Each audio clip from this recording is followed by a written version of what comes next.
Big Poppy's in the house.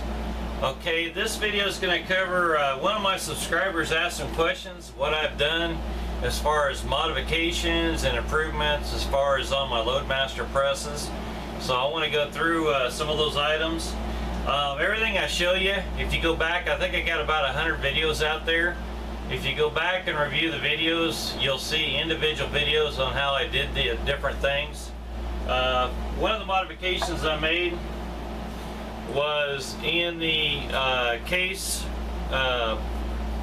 collector here is I took a plastic piece and made the hole smaller on the inside of this, so it allows the shells to actually go down in the correct direction I need them instead of upside down, so that's helped a lot. And you'll notice that I took it, inserted it, and put a bolt in the center. Next thing I did is this is the new product that was in that came out this year to keep your tubes organized, and it keeps them from swaying and hanging over and leaning. So it's a piece that goes, it's a collector for all your tubes, little white piece.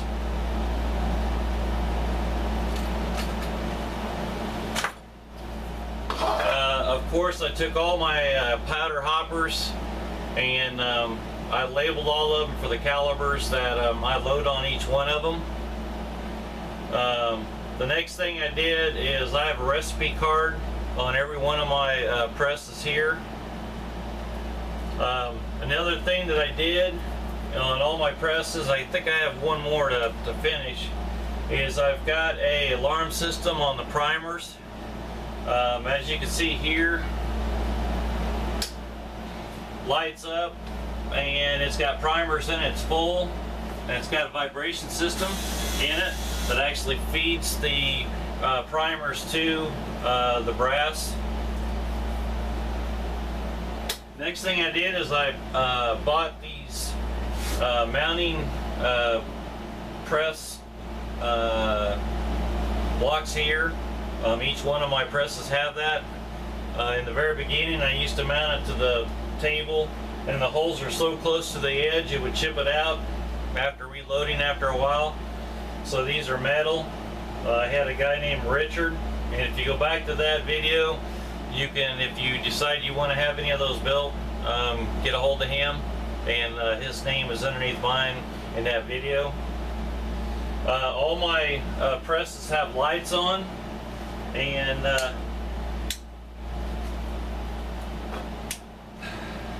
for some reason this one is not plugged in or something, but this one here I got lights inside all of my presses. The cords come around and go through the bottom of the plate, so you don't see any cords for the most part. Another thing I did is I put anytime I need to adjust these keepers as far as keeping the brass on the shell plate holder, I've got screwdrivers. I made holes on each one of those, so they're all there. Again, you know, what I tried to set this reloading room up is I want to be able to come in here, sit down, and start loading the different calibers. I didn't want to have to worry about going and changing plates and different things. I just want to sit down and go.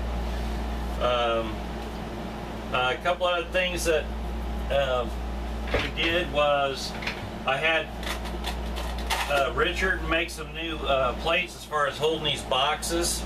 The old ones are pretty loose, so they kept falling off. So I've got a little bit stronger one that I made. And for an example, going back to that alarm system for the press, on the 223 press over here, you notice that it doesn't have the primer catch on it, and it doesn't have anything, so the alarm's going to go off. So that's the alarm that you hear until you actually have primers in it. Another modification that I made to all my presses, you guys have did that before, where you actually spill your primers and you got to pick them up off the floor and the desk and everything else, and then you put the lid on and you still find a few more. You'll notice that in the center of all mine is I've put a little hole here, so you could actually take the primer and push the single ones in and not have to take the lid back off or pull it off your press.